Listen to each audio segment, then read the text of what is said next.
Olá, hoje nós estamos aqui no Museu Histórico Willy Barth, em Toledo, com a presença do professor Leandro Crestani, dando início a um belíssimo projeto do Museu Histórico, História em Prosa. Esse novo projeto da Secretaria de Cultura, que tem como objetivo valorizar a pesquisa dos nossos historiadores, da pesquisa que é produzida na área de História e Memória no estado do Paraná.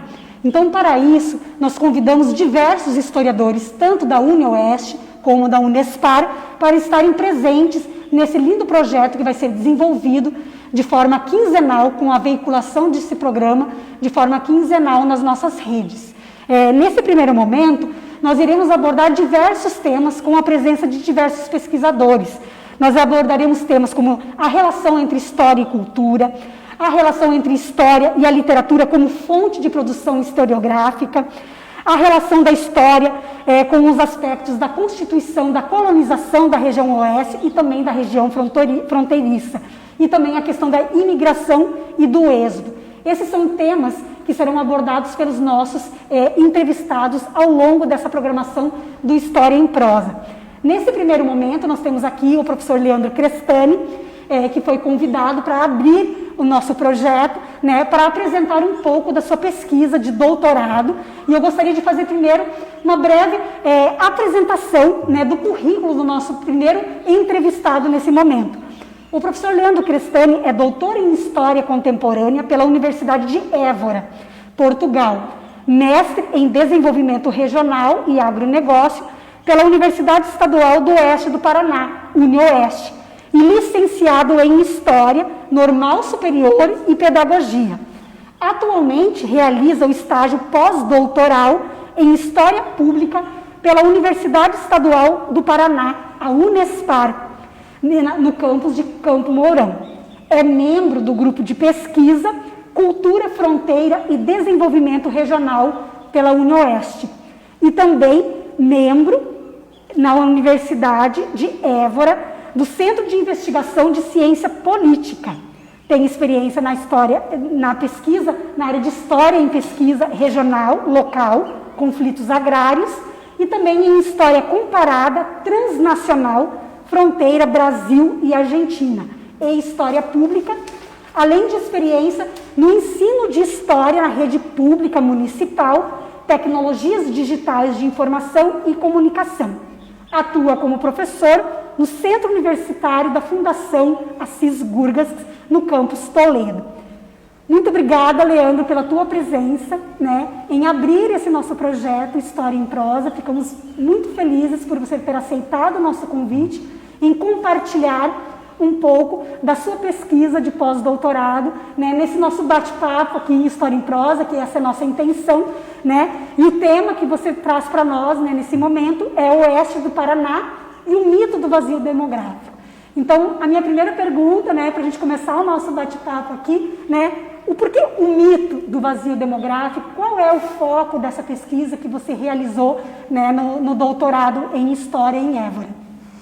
Em primeiro lugar, agradecer, Roselaine, o convite. É uma honra estar aqui abrindo essa proposta. Bom, eu trago essa questão do mito do vazio demográfico, que é bem interessante. No meu mestrado, eu pesquisei muito sobre os conflitos agrários na região oeste do Paraná. E um dos pontos que eu achei bem interessante é que se tem uma visão de vazio demográfico para um território que era habitado, tanto pela presença indígena como argentina e paraguaia. E mito no sentido que começa a contar a história do oeste do Paraná a partir de 1930. Então se criou essa ideia de vazio demográfico. Se você for fazer uma análise, de 1881 a 1930, na historiografia tem essa concepção de vazio demográfico. Mas isso é uma coisa criada. Mas por que essa ideia do vazio demográfico? Ao pesquisar sobre os conflitos agrários e comparando essa região de fronteira, eu me deparei com uma situação. É vazio nas reproduções históricas que nós temos, principalmente por esses historiadores memorialistas ou historiadores ou sujeitos que escreveram sobre a história local vinculado às companhias colonizadoras. E esses indivíduos, eles reproduzem uma versão de uma história oficial, que é a história dos grandes sujeitos. E eu me interessei muito porque, ao pegar os relatos de viajantes que passaram aqui pela fronteira oeste, pegar os relatórios de província, pegar toda a questão cartográfica e o censo, você tinha a presença indígena, a presença paraguaia e argentina. Mas isso tem toda uma questão, uma lógica para criar essa ideia de vazio demográfico. Por quê? Em 1850 foi aprovada a Lei de Terras. E nessa Lei de Terras ela traz a seguinte concepção: para você ocupar um território, um local, esse espaço tem que estar vazio. Se tivesse a presença indígena ou de algum sujeito, não poderia ocorrer esse processo de ocupação. Então, pegando no caso do oeste do Paraná, que é uma corrente de encontro de frentes de imigração, a sulista e a nortista, para ocupar esse território ele tem que estar vazio. Então, a concepção que surgiu nesse período não vai fazer o registro da presença indígena, não vai trazer à tona a presença dos argentinos nas obragens aqui, porque eu precisava justificar que era vazio para ocupar esse território. Então, a ideia de vazio demográfico, ela surgiu pensando numa perspectiva de mercado de terra, ou seja, era um local que estava em expansão da fronteira oeste, e isso acontece principalmente pela política nacionalista do Getúlio Vargas, da marcha para o oeste. Então, assim, havia pessoas habitando esse território.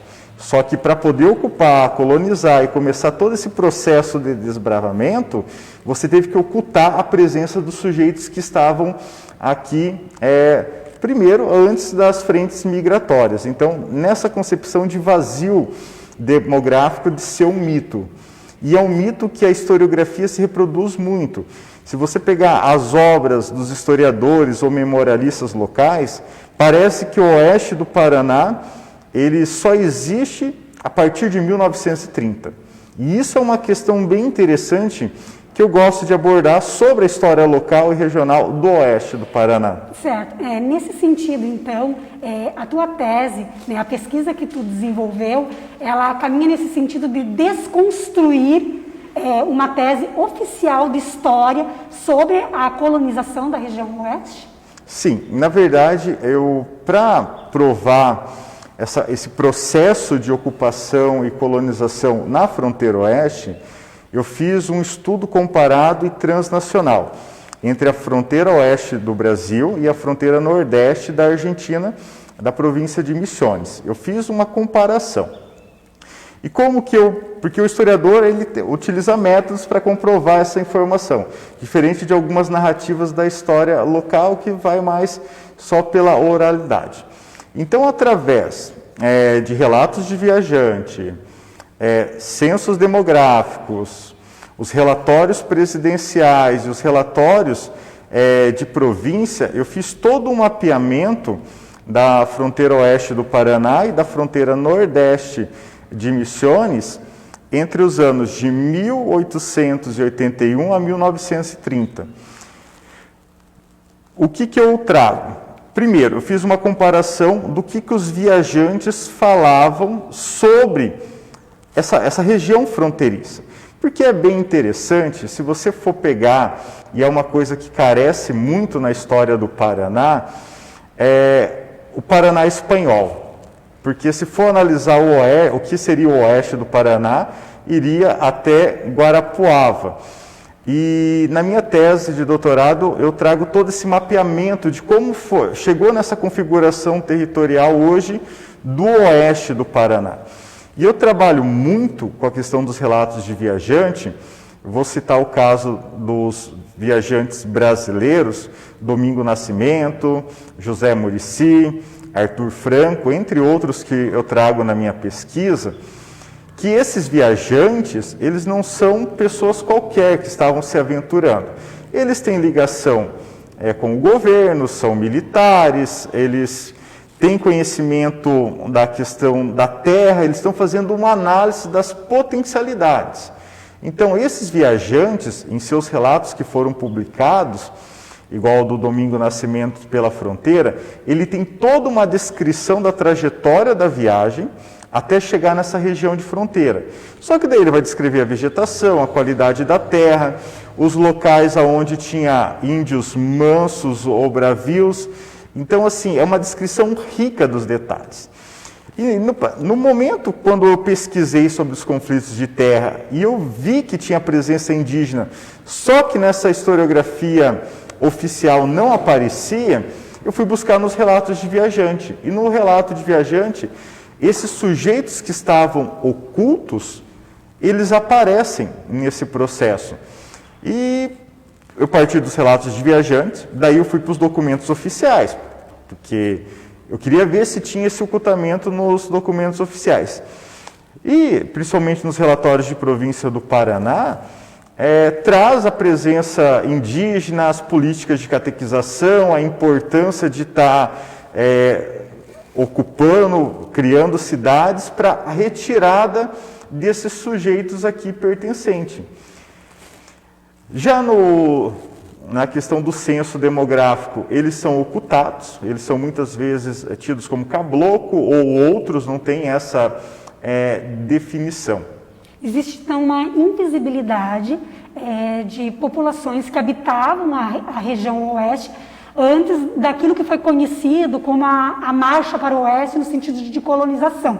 No senso comum, vamos dizer assim, para as pessoas mais comuns, que não detêm um conhecimento, vamos dizer, científico sobre a questão da história, nós temos conhecimento de que a região oeste do Paraná foi colonizada por enfim, gaúchos, catarinenses que vieram fazer esse desbravamento desse território pretensamente vazio. Então, nesse sentido, a tua tese, ela dá visibilidade para essas outras populações e de que forma que a gente pode, vamos dizer assim, mensurar melhor quem são essas populações que estavam aqui. Você mencionou a questão das populações também dos espanhóis, a presença do Paraná espanhol e a questão do Paraná indígena, que eu gostaria que tu abordasse um pouquinho mais.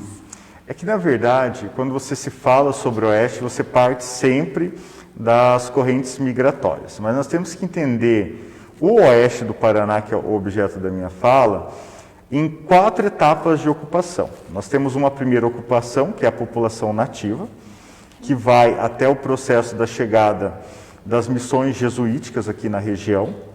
Então, nós temos a presença das missões jesuíticas numa segunda etapa de ocupação, espanholas. Uma terceira etapa de ocupação, as obragens, ou seja, com a presença dos argentinos e do Paraguai explorando o ouro verde, a erva mate e também a madeira aqui presente. E a quarta e última etapa de ocupação, que são as companhias colonizadoras privadas. Então, assim, eu fiz todo um resgate porque se parte sempre desse processo de ocupação das companhias colonizadoras privadas.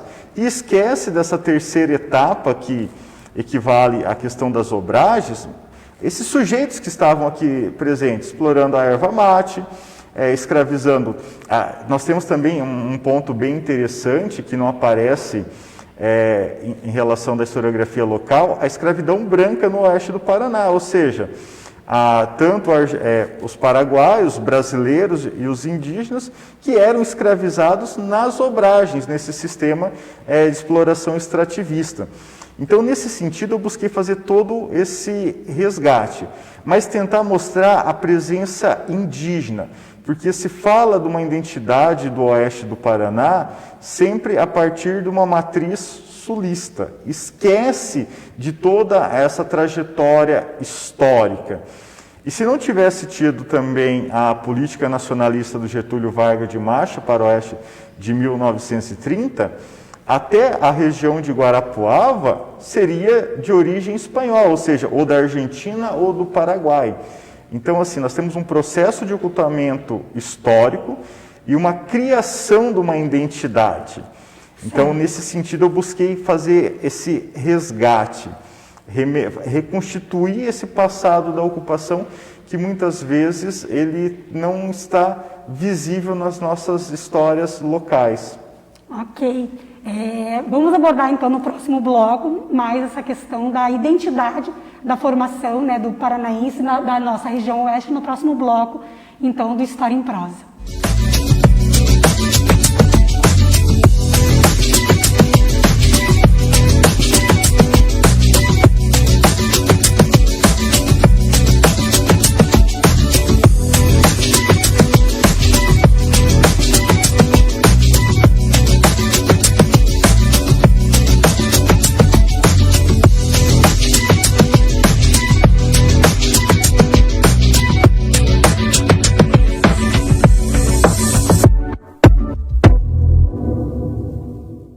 Voltamos então com o segundo bloco do História em Prosa, com a presença do nosso pesquisador, o professor Leandro Crestani. No primeiro bloco, ele perguntava então sobre a questão da formação da identidade cultural, né, da região oeste do Paraná. Qual é a relação, então, dessa formação da identidade cultural com as relações fronteiriças e multiétnicas, diríamos assim, presentes aqui na nossa região? Assim, Roselaine, nós temos que entender múltiplas identidades nessa questão da Constituição. Nós temos a questão argentina, paraguaia, indígena, cabocla, posteriormente a sulista e a nortista. Então nós temos uma múltipla identidade nessa região de fronteira. E é até interessante que essa ideia de pensar uma identidade da fronteira oeste. Isso era uma coisa que preocupava muito o governo. Até o tipo de sujeito que vai ocupar essa região de fronteira. E nós temos, se você for analisar, uma certa preferência, tanto em Misiones como aqui no oeste do Paraná, pelo imigrante de origem europeia. Então, foi tentado criar uma identidade, e o Sul, como um todo, tem essa perspectiva da criação de uma identidade europeia. Isso se dá também de uma política ainda na época do governo do Império, que tinha o medo do Brasil se tornar uma África, ou seja, de cada 10 pessoas que habitavam aqui, 7 eram negras de origem africana e 3 brancas. Então, tinha que desenvolver a famosa política do branqueamento. A região sul foi a região escolhida pelas condições climáticas e características da própria origem, a questão da Europa, tem as mesmas condições, e incentiva uma corrente migratória para o sul para fazer essa política do branqueamento. O que isso impacta no oeste do Paraná? Ou seja, também essa perspectiva da corrente migratória que vai vir aqui para o oeste, em busca de desenvolver, tem esse sentido, ou seja, retirar, igual alguns relatos de viajante traz, as malezas da terra, que seria, em certos casos, os indígenas, que é bem interessante nos relatos de viagem, que eles colocam o seguinte: tacando fogo no mato, você tira todas as malezas da terra, ou seja, você retira a vegetação, as árvores, os indígenas, para você poder ocupar.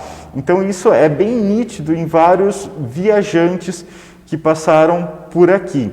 Então nesse sentido se projetou uma identidade. Então é bem interessante entender que essa característica sulista a partir de 1930 vem nessa concepção ainda do Império, de uma política de branqueamento, ou seja, vamos branquear o Brasil, nós vamos ter um tipo ideal de colonizador para a fronteira. E se você for pensar aqui o oeste do Paraná, o oeste ele tem que ser entendido como um espaço transnacional, porque não tinha uma identidade brasileira aqui antes de 1930. As pessoas, onde é o município de Foz do Iguaçu, falavam em espanhol. E é bem interessante que alguns relatos que os próprios sujeitos que estavam a serviço de proteger a fronteira, eles falavam espanhol. Em alguns casos, as escolas só falavam em espanhol. Então, assim, nós não temos uma identidade brasileira. Então, a política nacionalista do Getúlio Vargas de 1930 ajudou a consolidar essa presença brasileira nessa região. Mas ela era uma região transnacional, ou seja, a presença de argentinos, paraguaios, indígenas nesse processo de exploração. Então não tinha essa identidade. E eu consegui observar esses pontos a partir do momento que eu não tive mais aquele olhar nacionalista da fronteira, aonde que eu utilizei a metodologia de um estudo comparado e transnacional, que para entender o que era a fronteira oeste, eu tinha que entender o outro lado dessa fronteira, que era a fronteira nordeste de Misiones. E o ponto comum que saía tanto de Buenos Aires, essas expedições de exploração, e de Curitiba, eram as cataratas do Iguaçu. Que daí é um detalhe bem interessante, que tanto a Argentina como o Brasil, desde 1881, já via um potencial energético das cataratas do Iguaçu. Tanto desse desenvolvimento da energia, que hoje nós temos a Itaipu Binacional, como também da potencialidade turística da região. E sem contar também na qualidade do solo para o desenvolvimento da agricultura. Então, pensar esse processo de colonização de pequenas propriedades, foi tudo estratégico, dado o mapeamento que já tinha no período. Nesse sentido, tu fala da questão de ser estratégico. A gente poderia também fazer uma correlação dessa, vamos dizer assim, dessa colonização, desses processos fronteiriços estarem relacionados também com os ciclos econômicos estabelecidos aqui na região, estabelecer os ciclos de colonização com os ciclos econômicos da região como um processo estratégico do governo? Eu vejo a fronteira mais como uma reserva de terras assim para evitar o excedente nos grandes centros. E também pensando nessa perspectiva do que explorar. Conforme ia se findando os ciclos, você tem que ir para outros locais, está fazendo a exploração. Então nós tivemos, na terceira etapa de ocupação, as obragens, aonde foi explorado a erva mate e a madeira. E o próximo ponto é as companhias colonizadoras que vão ocupar, vão continuar esse processo de exploração, vão formar as cidades que daí nós temos todo esse processo de desenvolvimento da agricultura. Então, uma outra etapa de ocupação e exploração da terra.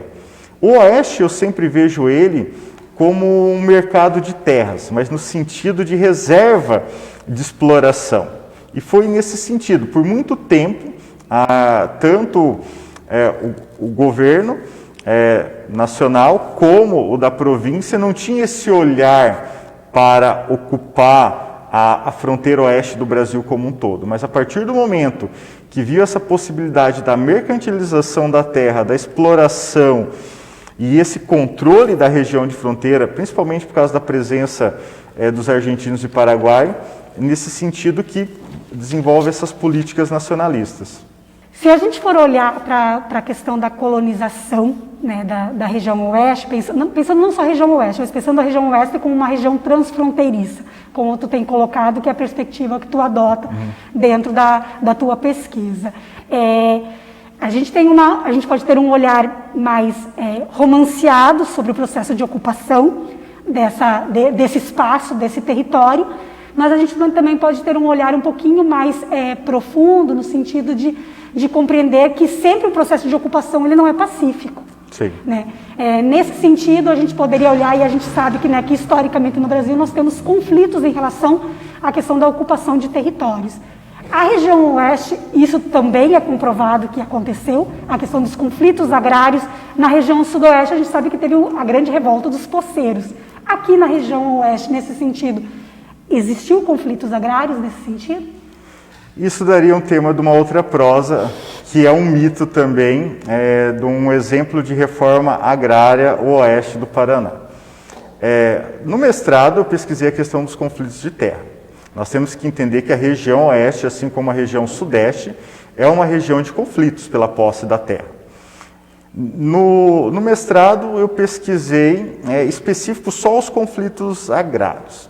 E é interessante que tem uma tentativa de ocultar esses conflitos. Isso se você conversa com as pessoas, principalmente com os mais antigos, os pioneiros, eles relatam essa questão dos conflitos agrários. Só que quando você vai partir para fazer a leitura da história oficial não aparecem esses conflitos.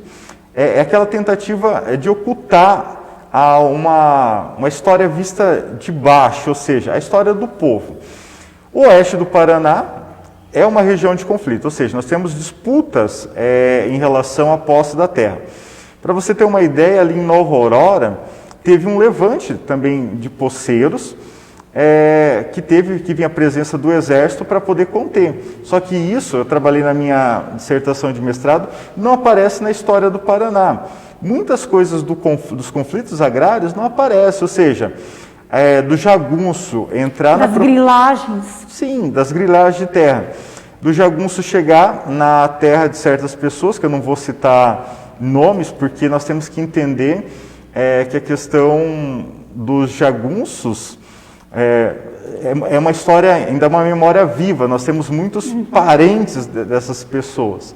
Mas para entender a situação, que eles vinham avisar se o sujeito não saísse, e eles vinham e matavam as pessoas. Ou seja, casas que pegavam fogo. É até interessante pensar na própria história do oeste do Paraná. Várias prefeituras que tinham as documentações de terra pegavam fogo. Era comum as prefeituras aqui pegar fogo, no município de Assis e região. Cartórios, os documentos falsificados, até essa ideia da grilagem de terra, ou seja, de você criar um documento de posse, colocar um grilo na gaveta e deixar para envelhecer esse documento. Então, assim, é uma presença bem marcante. Toledo teve conflitos de terra, isso eu escrevi num artigo com mais 3 colegas, que tem uma visão muito romântica no município de Toledo, dizendo que implementou um exemplo de reforma agrária. Não foi assim. Se você acompanhar o contorno dos municípios daqui de Toledo, foi pensado um tipo de população para ocupar essa cidade. Nós podemos comparar isso com Cascavel também. Até o crescimento de Cascavel é interessante. Tem um livro do Vander Piaia, Terra e Sangue, e ele retrata muito bem essa questão. Mas é aquela tentativa de controlar o passado, ou seja, se vende uma memória que muitas vezes não é aquilo que aconteceu. Então teve conflito, não foi um vazio demográfico.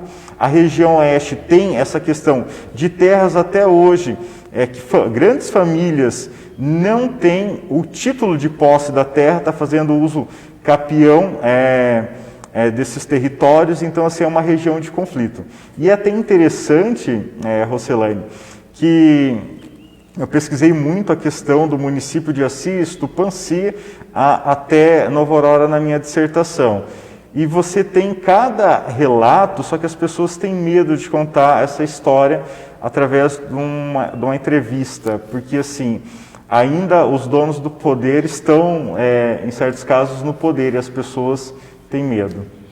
A história oculta, né? A gente compreendeu um pouquinho do subterrâneo daquilo que está na história oficial. Essa é a ideia do História em Prosa, e que eu agradeço muito a tua presença, né, em contribuir para a gente ter um olhar mais profundo sobre a história da nossa região, do nosso município, do nosso estado. Obrigada, Leandro. Até a próxima.